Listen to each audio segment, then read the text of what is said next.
Olá, graça e paz, tudo bem? Eu sou o presbítero Mauro Lúcio e hoje estaremos estudando mais uma lição no projeto Auxílio ao Mestre. Este projeto tem como objetivo único e exclusivo auxiliar professores e professoras da Escola Bíblica Dominical. Para tal, nós nos colocamos na dependência do Espírito Santo para escrever alguns comentários que vão além da proposta do comentarista. Todavia, você, professor e professora, tem a plena liberdade de fazer a mudança, agregar valores e enriquecer a aula na Escola Bíblica Dominical. Porque nós não somos os detentores da razão, da verdade absoluta. Nós temos apenas o fragmento do conhecimento de uma parte da verdade. Quem detém todo o saber e conhecimento é somente o nosso Deus. E estamos aqui tão somente para auxiliar você, professor e professora da Escola Bíblica Dominical. E hoje estaremos estudando a lição de número 3, o crescimento do reino de Deus. Essa lição de hoje ela é fundamental porque a partir da parábola que Jesus fala assemelhando o reino de Deus a um grão de mostarda, ele vem trazendo uma linguagem tipificando o que é o reino de Deus. Que o reino de Deus ele não é imposto, ele não é como o Império Romano que dominou pelo poder, sujeitou, subjugou a nação de Israel e a nação de Israel ficou de pagar impostos ao Império Romano.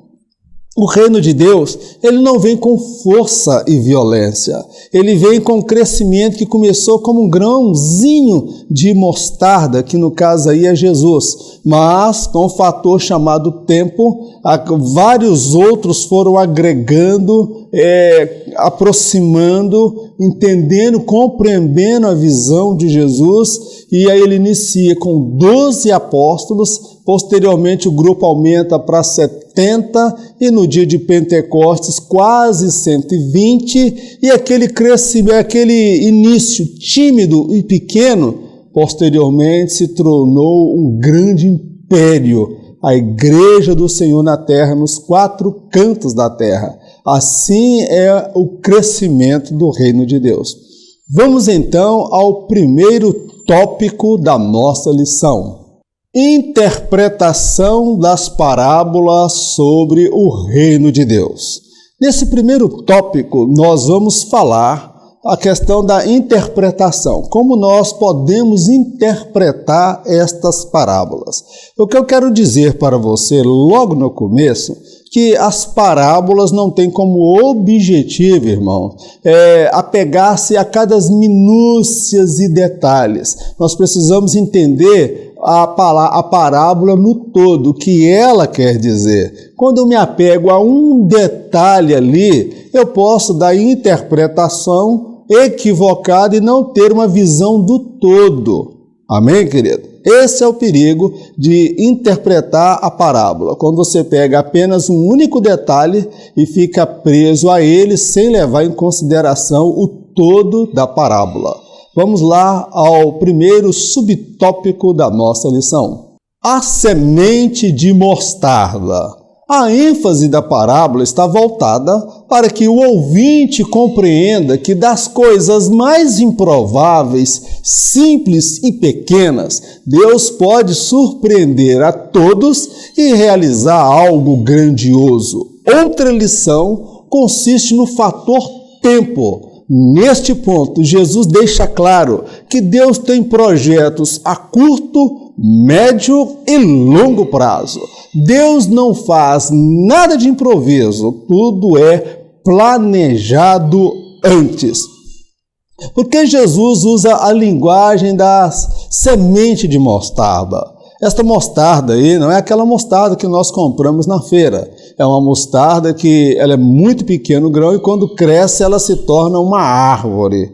Então Jesus usa esta linguagem primeiro para dizer o seguinte, que das coisas pequenas e simples, desprezíveis, Deus pode fazer coisas grandiosas para surpreender a todos os homens. Assim é o reino de Deus. Começou de forma simples, pequena, ali modesta, através da visão de um simples carpinteiro, humanamente falando. Mas ele era muito mais do que um carpinteiro, ele era o próprio Rei da Glória. E o reino de Deus, ele é marcado pela sua simplicidade. Jesus fala, aprendei de mim que sou manso e humilde de coração. Uma das maiores características do cristão não é o seu carro, não é o seu dinheiro, não é o seu diploma, suas formações acadêmicas. Uma das maiores características do seguidor de Cristo é a humildade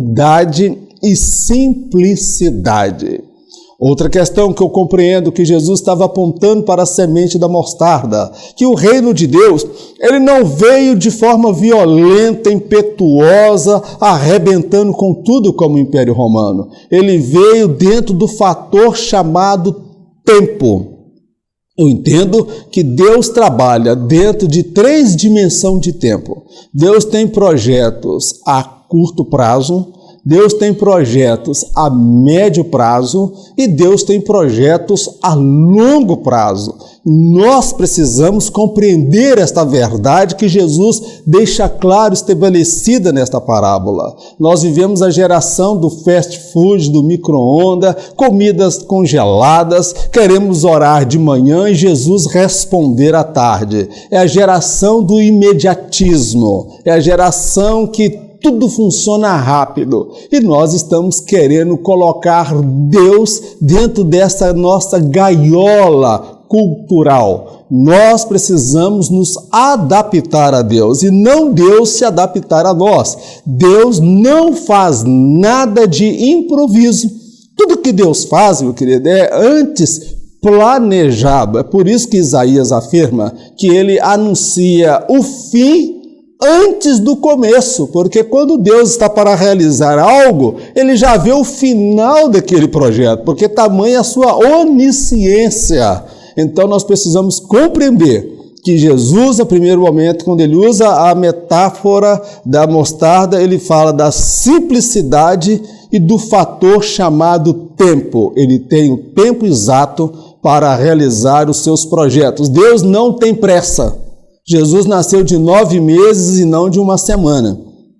Ele poderia ter ficado no útero de Maria 1 semana e ter desenvolvido de forma sobrenatural, mas ele cumpriu todas as etapas. Jesus não queimou nenhum processo. Deus, ele não tem pressa para realizar as coisas. Quem tem pressa sou eu e você, mas Deus, ele tem o controle de tudo. Amém, meu querido? Vamos prosseguir na nossa lição. Os contrastes. Há um enorme contraste entre a forma como o homem vê as coisas e a forma como Deus as vê. O que pode ser grande aos olhos do homem pode não ser aos olhos de Deus.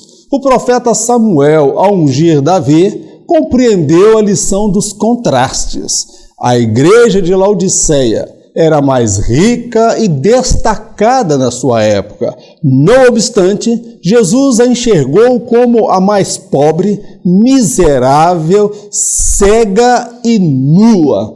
Jesus se valia dos contrastes para ensinar lições preciosas. Jesus, ele mostra o contraste que há entre o reino de Deus e a semente de mostarda. A semente de mostarda, ela começa de forma pequena para tomar proporções grandiosas a ponto das aves virem e pousarem sobre elas. Então, a forma como Deus vê as coisas não é da mesma forma que eu vejo. Onde alguém pode estar vendo sucesso, fama, realização, Deus pode estar enxergando o fracasso.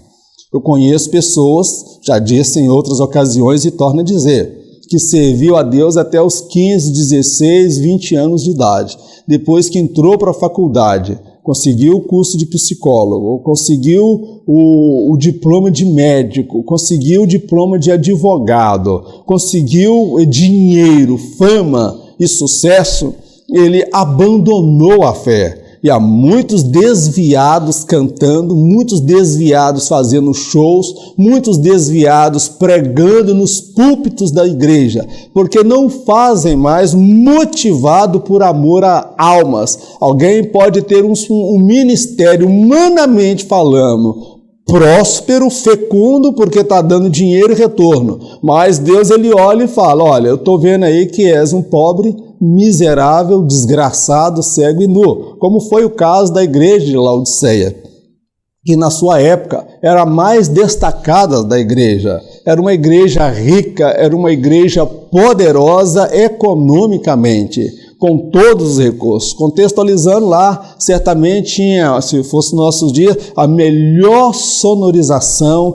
transmissão ao vivo, telão de LED, ar-condicionado, professores gabaritados, pregadores com formações acadêmicas, juízes, doutores, filósofos, pensadores. Mas Jesus, olhando para aquela igreja, ele vê que ela era a mais miserável dentre todas da sua época, porque Deus não olha como o homem vê. O profeta Samuel também compreendeu esta lição. Quando ele foi para ungir aquele que seria o próximo rei de Israel, ao olhar para os irmãos de Davi, o maior dentre eles, ele disse, certamente, eu estou diante do próximo rei de Israel. E Deus fala, Samuel, eu não vejo como o homem vê. Você vê o exterior. A aparência desse aí é de guerreiro, mas o que eu ungi é outro, não é esse, era Davi. Samuel compreendeu a lição dos contrastes, amém? E nós observamos que Jesus se valia dos contrastes para ensinar as lições preciosas do reino de Deus. Por exemplo, no Sermão da Montanha, bem-aventurados que choram, porque serão consolados. Mas para a nossa cultura, que bem-aventurado é quem está sorrindo, é quem está festejando, para quem está celebrando. Mas Jesus diz que bem-aventurados que choram, porque eles serão consolados. Onde muitas vezes nós podemos ver sucesso, Deus está enxergando fracasso. Onde nós encontramos, às vezes, realizações pessoais, Deus, ele olha que nós estamos caminhando por um abismo tremendo. Então nós precisamos compreender as lições dos contrastes. Como é que Deus nos vê? Amém, meu querido? Eu gostaria que você parasse para Deus, chegasse diante dele e falasse, Deus, como é que o Senhor me vê? Você pode ter dinheiro, você pode ter diploma, isso não é pecado, isso é bênção de Deus. Mas a questão é, qual é o valor que você dá às coisas? Não é pecado ter dinheiro, o pecado é ter o amor ao dinheiro, é a importância que essas coisas têm na nossa vida, porque isso pode nos afastar do caminho da salvação. Vamos ao próximo tópico da nossa lição. As aparências enganam. Sem redes sociais, rádio, jornal ou TV, um simples carpinteiro, nascido numa manjedoura, daria início a uma revolução que dividiria o mundo em antes dele e depois dele. Para tal, ele ensinou, capacitou e trabalhou no caráter de cada um dos apóstolos, a fim de que dessem continuidade à mensagem do reino. Deus usa as coisas pequenas para confundir as grandes. As aparências enganam de fato. Quem imaginaria que o filho do seu Zé, com a Dona Maria, carpinteiro, que nasceu numa manjedoura, criado numa cidade tida como uma cidade pobre, marginalizada, descriminalizada. Alguém disse, pode sair alguma coisa que presta de lá? porque o lugar não era muito bem visto pela sociedade da sua época, pelos poderosos da sua época. E esse homem, sem muita pretensão humanamente falando, ninguém apostaria em Jesus, ninguém apostaria no filho do carpinteiro. Muitos ficaram escandalizados até por Jesus ser o Cristo, o Messias, porque muitos conviveram com ele, viram-no crescer, mas as aparências enganam. Ele causaria uma revolução que dividiria o mundo entre antes de Cristo e depois de Cristo. E ele estabeleceu um projeto no qual ele ensinou, capacitou e trabalhou no caráter de cada um dos apóstolos, a fim de que esses dessem continuidade à mensagem do reino. Compreenda a visão de Jesus. Ele compreendeu que não seria possível ele, enquanto homem, sujeito ao corpo humano, as limitações, porque ele teve fome, teve frio, ele teve sono, ele teve cansado, ele teve sede, ele era 100% homem. Ele compreendeu que seria impossível ele sozinho fazer tudo. Então ele capacitou, preparou esses homens desacreditados de então para dar continuidade ao projeto. Então nós observamos que Deus usa as coisas pequenas para confundir as grandes. Por que Jesus não chamou Nicodemos para ser um dos seus apóstolos? Por que Jesus não chamou os mais sábios da sua época? Porque a glória iria para as mentes intelectualizadas, e não para o Espírito Santo de Deus, que pega aquele que nada é e o capacita com unção, poder e autoridade. Amém, meu querido? Precisamos aprender as lições com Jesus. Ele não veio para fazer tudo, mas ele veio para preparar homens e mulheres para dar continuidade à obra e à pregação do Evangelho. O maior desafio do cristianismo não é ser grande, é trabalhar para que os outros sejam grandes, maiores do que nós, porque eles darão continuidade à obra de Deus. Vamos prosseguir na nossa lição. Coisas pequenas nas mãos de Deus. Deus usa um simples cajado para abrir uma imensa avenida no mar. Uma pedra na mão de um adolescente vira bala de canhão. Gritos e trombetas viram mísseis para derrubar fortalezas. Uma mulher lidera um exército na guerra. Alguns poucos pães e peixes são o suficiente para alimentar uma multidão. Eu faço essa colocação aqui como Deus usa as coisas pequenas, as coisas desprezíveis. Imagina que você tem uma população com 2 milhões de pessoas que precisam atravessar um mar, uma imensidão de águas.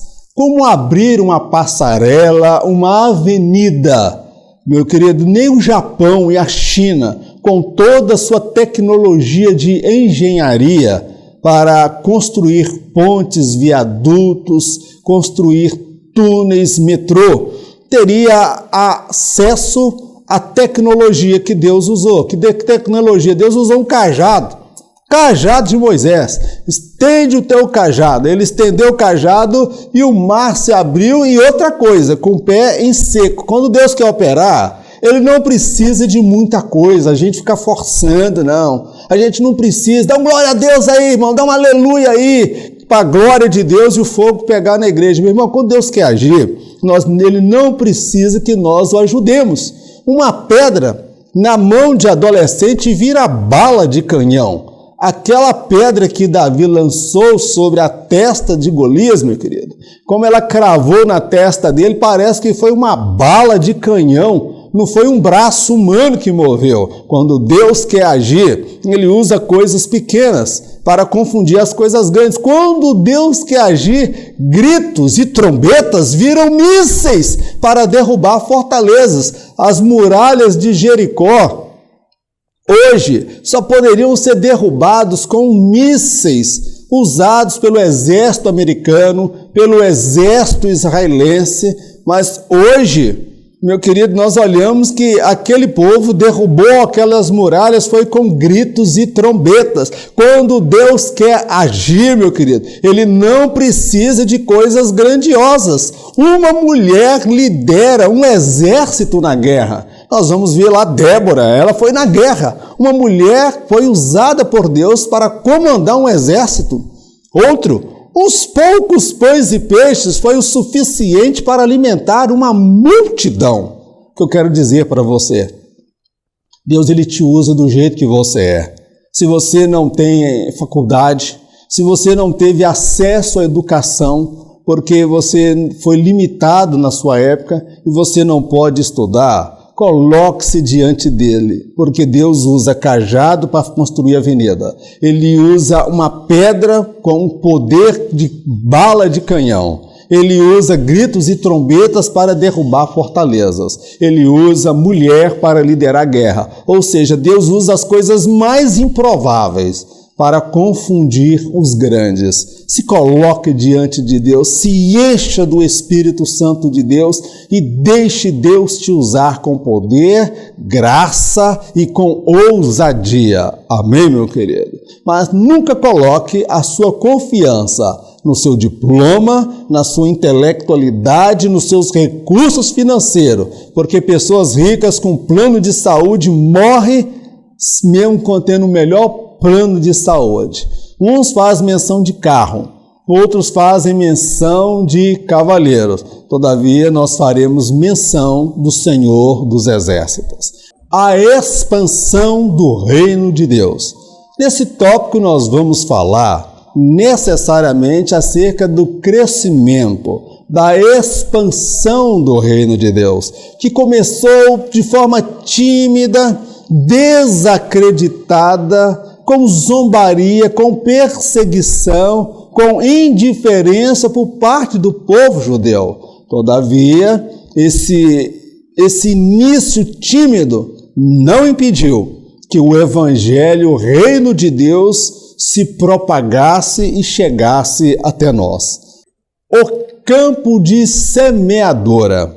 As parábolas de Jesus não tinham como objetivo final formar teóricos da fé. Pelo contrário, seu objetivo era levar as pessoas à prática. Todo conhecimento teológico adquirido pode não ter nenhum valor se este ficar apenas no campo das intenções e teorias. O Evangelho é para ser experimentado, vivido e transmitido a todos os povos da terra. O campo de semeadora. Aqui nós poderíamos ter várias interpretações. Mateus, Marcos e Lucas abordam sobre óticas diferentes a parábola de Jesus. Aí eu vou falar, não, mas aquilo ali estava no grego, outro estava no hebraico. Meu querido, o âmago da mensagem é pregar a mensagem do reino. Eu não estou aí para discutir teorias. As parábolas de Jesus, elas não têm como objetivo formar teóricos da fé, que vão traduzir o texto no hebraico, no grego, no aramaico. Tem o seu valor, tem sim o seu valor, mas se esse conhecimento ele for levado somente para o campo da teoria e das discussões e não for para a prática, quando eu leio a parábola do campo, a parábola do semeador, o que Jesus está chamando ali é para eu pregar, eu anunciar o evangelho, não é eu ficar discutindo. Então, todo conhecimento teológico adquirido pode não ter nenhum valor se ele ficar apenas no campo das intenções e na teoria. Nós ficarmos dentro da igreja formando teólogos,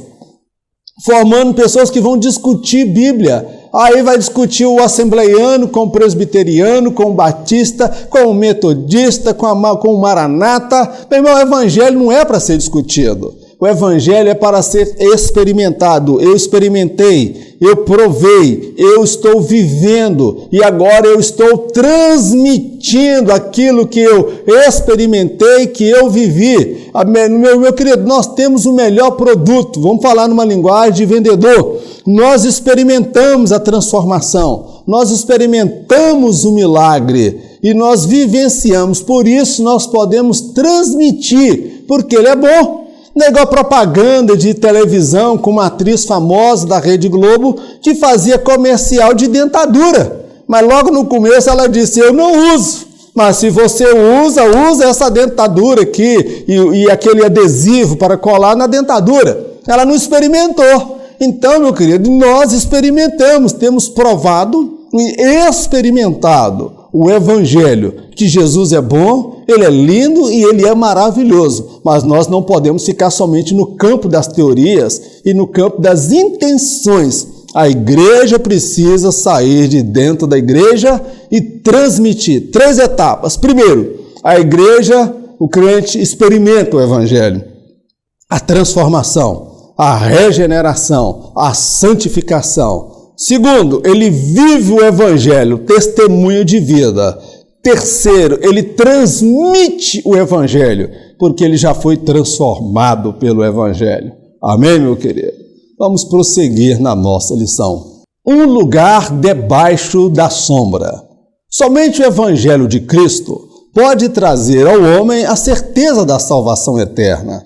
As lutas do dia a dia, as amarguras, as tristezas, frustrações e fracassos não poderão anular o gozo daquele que descansa à sombra do Onipotente. O arrebatamento da igreja deve ser o objetivo central de todo cristão. Ele prometeu que voltará para buscar seu povo.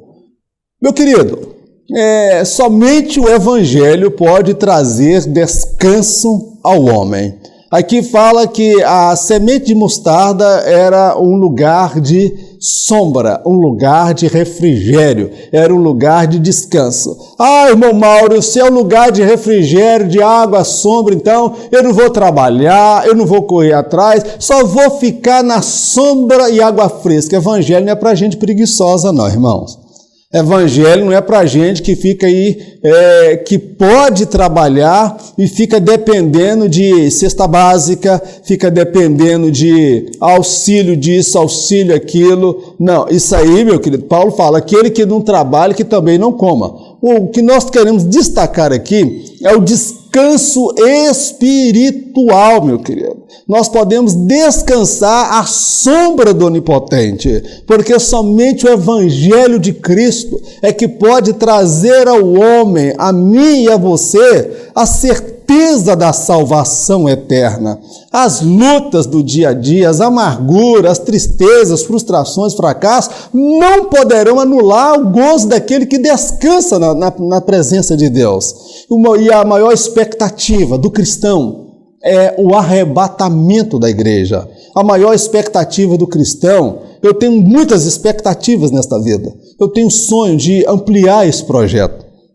Eu tenho sonho de fazer trabalho para discipulado, para pessoas que estão chegando na igreja. Eu tenho vários sonhos, meus queridos, eu tenho vários projetos de eu viajar por esse Brasil, pregando, ensinando, usando o meu saber, o meu conhecimento como instrumento para Deus. Mas a minha maior expectativa, o meu maior projeto de vida é o arrebatamento da igreja, meu querido. Você pode planejar o seu casamento, você pode planejar casar os seus filhos, isto é bênção de Deus, mas nós não podemos cometer o mesmo equívoco da geração dos dias de Noé, que casavam, davam-se em casamento, comiam e bebiam, mas todavia quando veio o dilúvio, somente aqueles que estavam na arca é que foram salvos. Eu quero dizer, podemos realizar os nossos projetos, podemos realizar os nossos sonhos, mas, todavia, estes têm que estar alinhados com o arrebatamento da igreja. Não abra mão dos seus princípios, não abra mão dos seus valores. Estou atravessando uma crise financeira, talvez por falta de trabalho, na minha formação acadêmica, porque eu tenho valores e princípios dos quais eu não abro mão.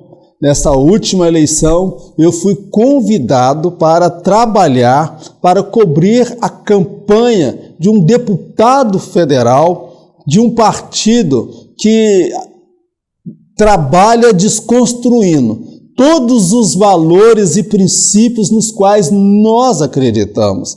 Agora, eu te pergunto, como eu, servo do Senhor, professor da escola bíblica dominical, pregador da mensagem do reino de Deus, eu vou trabalhar para que alguém que não teme a Deus, que é totalmente avesso aos princípios judaico-cristãos, eu vou prestar um trabalho para ele chegar no poder e estabelecer leis que vão dizer que o meu menino não é menino, é menina. Eu vou ajudar a chegar no poder alguém que amanhã vai querer fechar a igreja, vai querer limitar a nossa liberdade, que vão desconstruir os valores da família. Meu querido, não é todo dinheiro que entra na minha casa que é abençoado. Então, meu querido, eu preciso compreender que o meu maior objetivo é o arrebatamento, é o meu maior projeto. E nesta visão, eu vou ter isto como um norte. Será que a minha escolha está me afastando desse dia tão glorioso? No dia do arrebatamento, vai ter muito crente que vai ficar para trás rico, muito crente com diploma, muito crente bem-sucedido, muito crente que não deveria ficar para trás, vai ficar. Porque as decisões não foram fundamentadas a partir dos princípios da ética e dos valores cristãos. Deus não está tão interessado no seu dízimo e na sua oferta quanto no seu ser, no seu caráter, na sua essência. Porque Deus quer te moldar e me moldar para estarmos preparados para o arrebatamento da igreja. Vamos prosseguir na nossa lição. Não despreze os pequenos começos. Antes de matar gigante, Davi aprendeu a matar moscas. Antes de liderar a nação de Israel, Josué começou seguindo os passos de Moisés.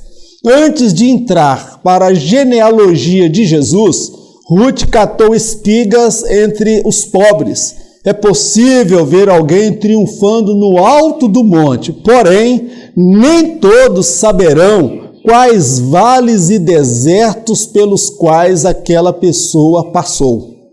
Eu faço essa colocação. Não desprezar os pequenos começos.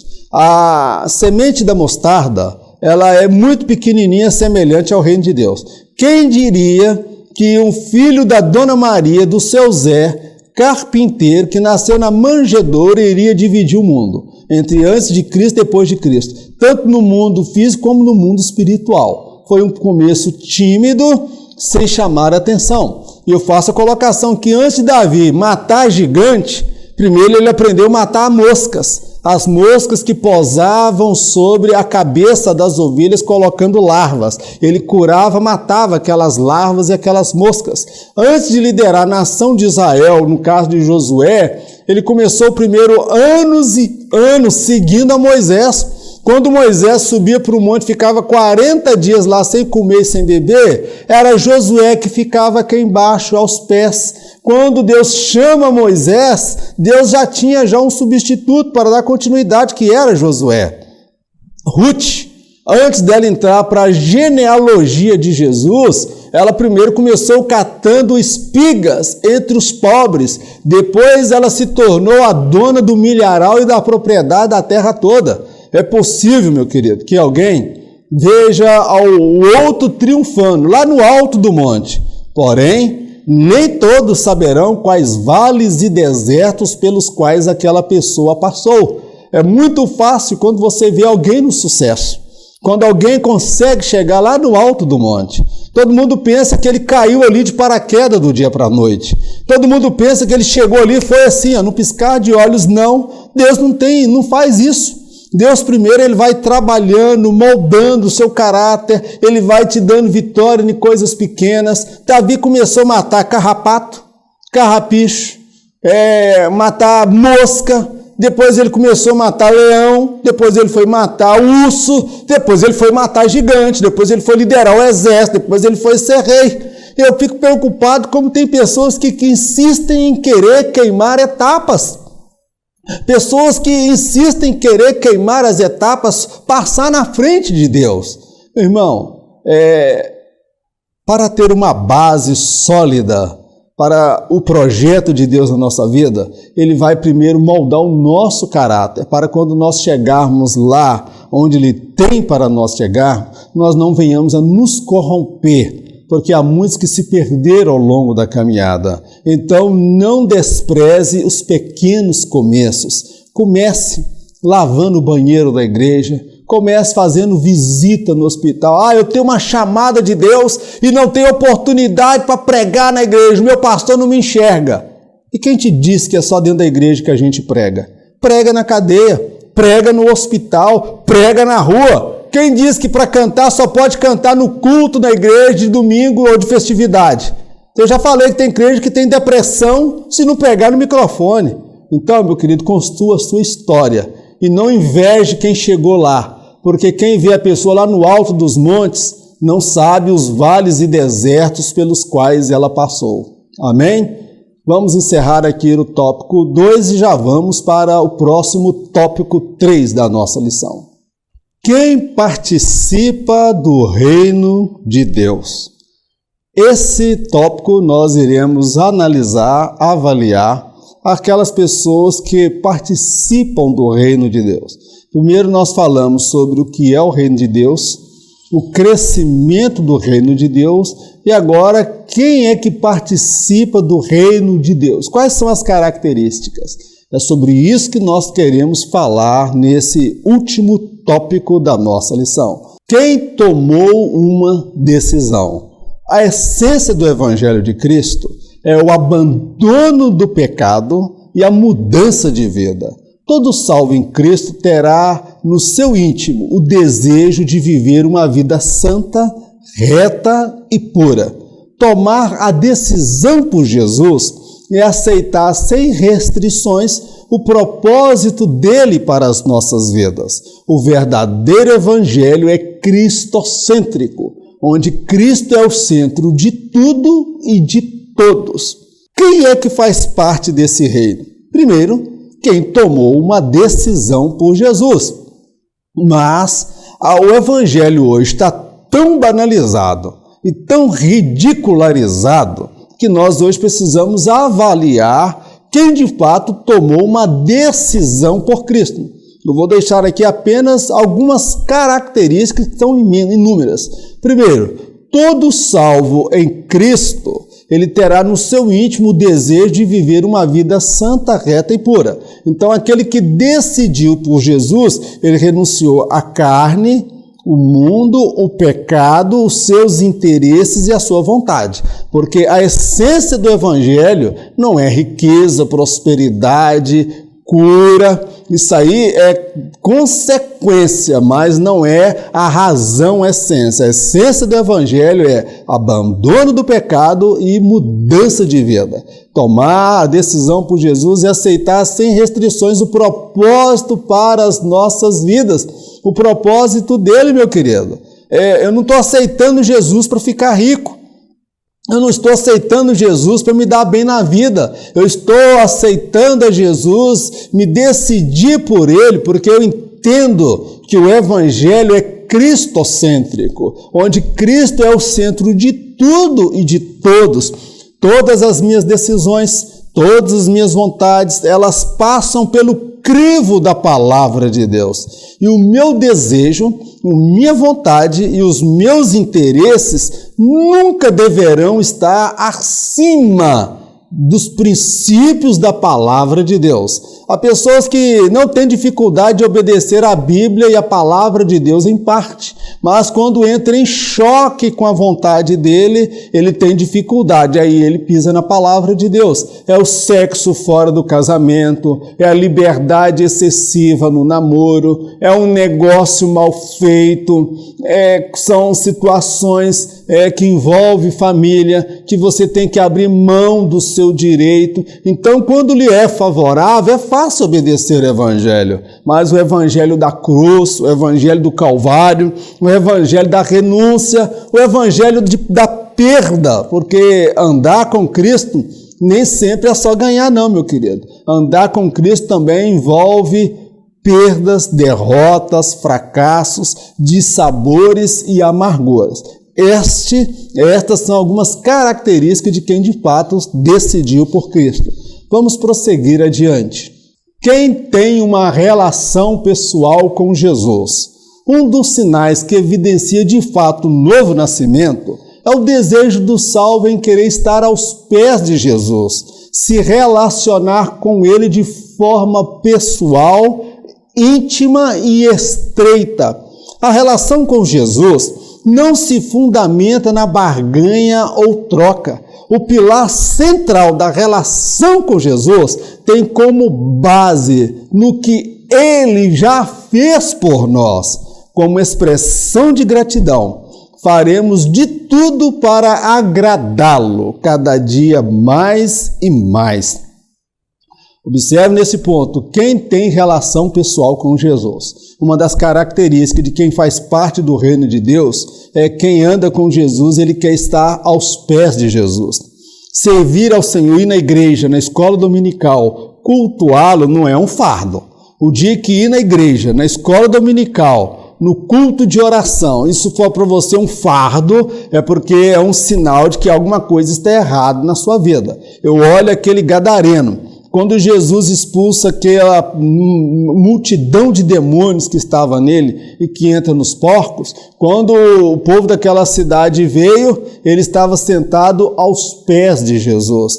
Maria Madalena, quando teve em libertação, que Jesus a libertou também de 7 espíritos, ela não mais abandonou a Jesus. Quem de fato aceitou a Jesus, meu querido, ele vai ter o desejo de estar aos pés dele, de caminhar com ele, de agradar a ele. A nossa relação com Jesus não pode ser uma relação de troca, de barganha, uma relação mercantilista. Eu faço isso se o Senhor me der aquilo. Se o Senhor me abençoar aqui, eu vou fazer isto. Não é na base de troca. Jesus não é moleque, menino de recado, para você determinar as coisas para Ele. Do contrário, eu que me submeto a Ele. O pilar central do nosso relacionamento com Jesus tem como base o que Ele já fez por nós, lá na cruz do Calvário. Quando eu já falei várias vezes aqui nos vídeos e torno a dizer, eu tenho dificuldade de me relacionar com as questões financeiras, porque eu não faço esse projeto por causa de dinheiro. Tem 3 anos que eu estou fazendo. Eu sempre falo com os irmãos que eu já recebi lá na cruz do Calvário. O meu Jesus já pagou por mim. Se eu não for abençoado, se eu não tiver carro, se eu não tiver casa, se eu não tiver prosperidade, se eu não tiver saúde, se tudo der errado na minha vida aqui, humanamente falando, meu querido, eu estou descansado sobre a sombra do Onipotente, porque a minha relação com Ele não é no que Ele pode fazer por mim, é por aquilo que Ele já fez lá na cruz do Calvário. Ele escreveu meu nome no livro da vida. Eu vou me encontrar com Ele, meu querido, quando o toque dessa trombeta soar. Esta deve ser a motivação. E como uma expressão de gratidão, faremos de tudo para agradá-lo cada dia mais e mais. Eu não faço esse trabalho. Você não é professor na escola dominical para ter aplauso, sucesso, fama, dinheiro e reconhecimento. Tudo que fazemos deve ser uma expressão de gratidão, porque Ele fez por nós na cruz do Calvário.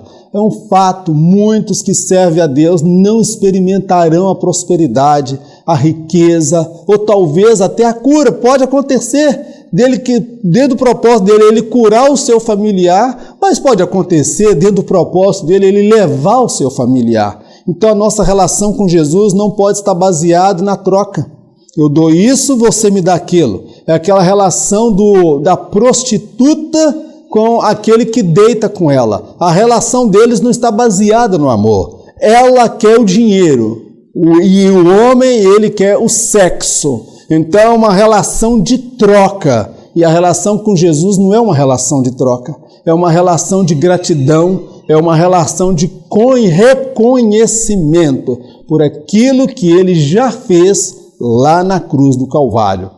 Quem tem uma caminhada dinâmica com Cristo, andar com o Senhor Jesus, é um desafio diário. Todos os dias, um pouco de nós é deixado para trás. Nossa caminhada envolve dor, perdas, renúncia e escolhas acertadas. Não é possível estagnar na caminhada. A cada dia somos desafiados a prosseguir adiante, até que seja alcançada a estatura do varão perfeito.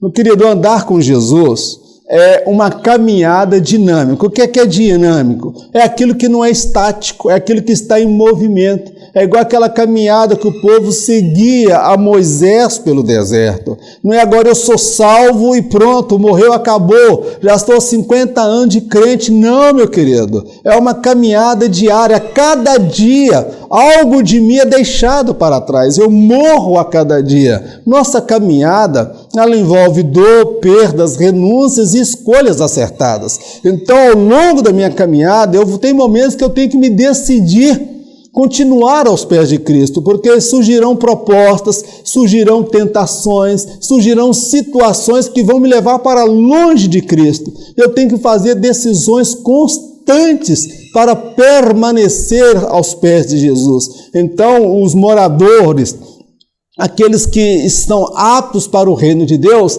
são aqueles que não estagnaram na caminhada, são aqueles que estabelecem uma comunhão íntima, plena com Ele, que renuncia a si mesmo a cada dia, que não abre mão dos seus valores, dos seus princípios, que é tentado todos os dias diante das provas, das adversidades, das dificuldades. Não é possível, meu querido, ficar estagnado, porque o objetivo é que nós venhamos a crescer até alcançar a estatura do varão perfeito que é Cristo.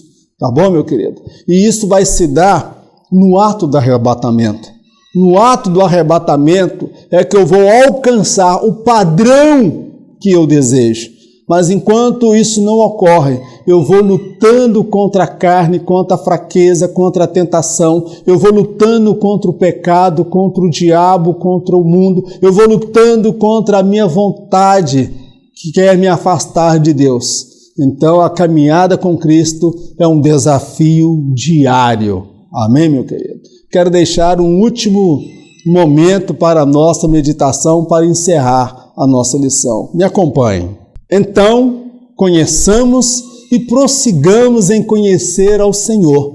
A sua saída como a alva é certa, e Ele a nós virá como a chuva, como chuva seródia que rega a terra. Oséias capítulo 6, verso 3. Meu querido, o desafio da caminhada cristã não é conhecer a Deus. Conhecer a Deus é o começo, mas o desafio é prosseguir em conhecer ao Senhor.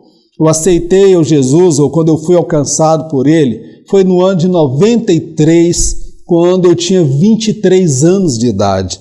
Se passaram 25 anos. Hoje eu conheço o meu Senhor muito mais do que eu conheci no início da caminhada. Eu não quero voltar ao primeiro amor, porque hoje eu amo o meu Senhor muito mais do que eu amava no início da minha caminhada. Hoje eu me relaciono com Ele, apesar das adversidades, apesar dos dissabores, apesar das amarguras, das tristezas. Eu aprendi que a minha relação com Ele não se baseia no que Ele pode fazer, mas no que Ele já fez por mim. Então, o nosso desafio não é somente conhecer a Jesus, mas é prosseguir em conhecê-lo, em se aproximar, em se apaixonar, em se entregar, ver o quanto que Ele é lindo, Ele é maravilhoso, Ele é desejado, Ele é glorioso, majestoso, é Ele que enche a nossa alma de gozo, é Ele, quando Paulo fala, posso todas as coisas naquele que me fortalece. Eu tenho compreendido nesses dias de aflição que se Deus me fortalecer, eu posso superar todas as dificuldades e todas as coisas. Então, meu querido, e aí o texto continua, e Ele a nós virá como a chuva, como chuva seródia que rega a terra. Ele virá por sobre a glória para buscar o seu povo. Eu tenho essa certeza, eu tenho essa convicção. Se ele vier hoje, a minha esposa, ela sobe, mesmo tendo um AVC hemorrágico, ela vai subir, vai receber um corpo glorificado. Se ele vier hoje, mesmo com o meu corpo já cansado, fragilizado, as minhas emoções levadas aos extremos, eu vou receber um corpo glorificado. É esta a minha alegria, a minha esperança. É por esta razão que eu faço esse trabalho, porque eu quero que você compreenda isto, meu irmão, que a maior riqueza da fé que nós temos é o próprio Jesus, que a nossa relação com Ele não pode se basear na troca, naquilo que Ele pode fazer, mas naquilo que Ele já fez por mim e por você. E por mais que sejam os dissabores, as amarguras da vida, nós prosseguimos adiante, porque Ele virá até nós para nos buscar, nos dar um corpo glorificado, e nós habitaremos eternamente com Ele. E o único olhar de Jesus, o único sorriso dele voltado para você e para mim, vai fazer toda essa dor parecer nada. Meu irmão, não abra mão do céu, não abra mão do seu nome escrito no livro da vida. Eu já disse certa feita, será que alguém pode perder a salvação? Ninguém perde a salvação. Alguém pode jogar a salvação fora, alguém pode desprezar a salvação. E há muita gente que corre o risco de ficar do lado de fora. Não é porque Deus tirou o nome dele do livro da vida, não é porque Deus tirou dele a salvação, é porque ele desprezou, banalizou. É por isso que a Bíblia fala: guarda o que tens para que ninguém te tome. Encerramos aqui a nossa lição. Eu agradeço imensamente aquelas pessoas que têm me procurado pelo WhatsApp. Você pode me procurar que eu vou mandar esse slide para você. Já mandei para um grupo de irmãos. Essas aulas são ministradas sempre, eu posto domingo, mas a minha realidade mudou com o quadro de enfermidade que a minha esposa está passando. Eu não estou tendo o mesmo tempo que antes. Eu conto com a sua compreensão, que eu vou me esforçar para colocar todos os domingos. Está saindo hoje porque eu não consegui fazer antes. Mas eu agradeço a todos que me procuraram, que me estenderam a mão, tanto na oração, como também de forma material. Eu não faço esse projeto por conta de dinheiro do prêmio. Eu faço esse projeto por amor ao Senhor há 3 anos e quero continuar fazendo. Mas nesse momento eu preciso da sua ajuda, tanto na oração, como também de material, dentro da sua possibilidade. Eu reconheço que alguns irmãos têm mandado mensagem dizendo: irmão Mauro, eu queria muito te ajudar, mas eu estou desempregado. Tem um irmão que é motoboy lá em São Paulo, com toda dificuldade ele mandou uma oferta. O que importa não é o tamanho da oferta, mas é o amor que vem junto com aquela oferta. Está me possibilitando fazer esse trabalho, porque do contrário eu não poderia fazer esse trabalho aqui hoje. Estaria ele envolvido, estou pagando fisioterapeuta, pagando fonoaudióloga, estou comprando medicamento, estou gastando aquilo que nós não temos, mas você tem sido o canal de Deus para me socorrer e que a eternidade venha te retribuir. Senhor, nós te agradecemos por esta oportunidade, pelo estudo da Tua Palavra. Toda a honra e toda a glória sejam dadas ao Teu nome, em nome de Jesus.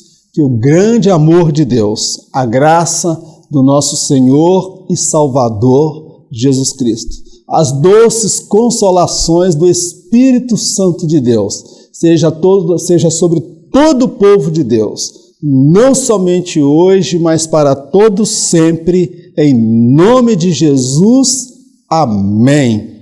Meu querido, eu não sei se eu vou poder ministrar a 4ª lição, porque em caso de arrebatamento, eu tenho a certeza que eu não estarei aqui para ministrar a próxima lição. Mas eu me alegro, porque eu tenho a certeza que você também não estará aqui. Fique na paz, Deus abençoe, em nome de Jesus. Amém.